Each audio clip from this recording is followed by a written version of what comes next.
আসসালামু আলাইকুম। আমি মোহাম্মদ হাবিবুর। জি কোয়েশন কোচিং এর পক্ষ থেকে আপনাদেরকে সবাইকে শুভেচ্ছা।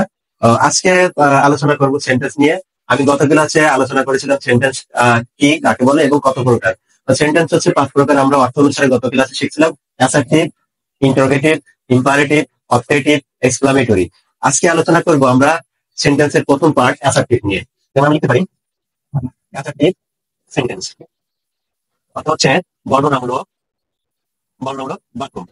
অ্যাসার্টিভ সেন্টেন্স এমন একটা সেন্টেন্স যেটাতে কোন রকম আমরা প্রশ্ন করা বোঝায় না, বিস্ময়বোধক চিহ্ন বোঝায় না, অথবা কোন রকম অনুরোধ করা বোঝায় না। আমরা সারাদিন চলাফেরা করি, আমরা সারাদিনে যে কথাবার্তা বলি, আমি স্কুলে যাই, আমি ক্লাস 10-এ পড়ি, আমি ইন্টার পড়ি, আমি হচ্ছে বই পড়ি, এই ধরনের বাক্যগুলো সারাদিন যতগুলো কথা আমরা বলি সবগুলো হচ্ছে বর্ণনামূলক বাক্য, এবং এইটাই হচ্ছে অ্যাসার্টিভ বাক্য। অ্যাসার্টিভ বাক্য আবার আমরা দুইটা ভাগে ভাগ করা যায় অ্যাসার্টিভ বাক্যকে। সেটা হচ্ছে আমরা দেখি অ্যাফার্মেটিভ বাক্য,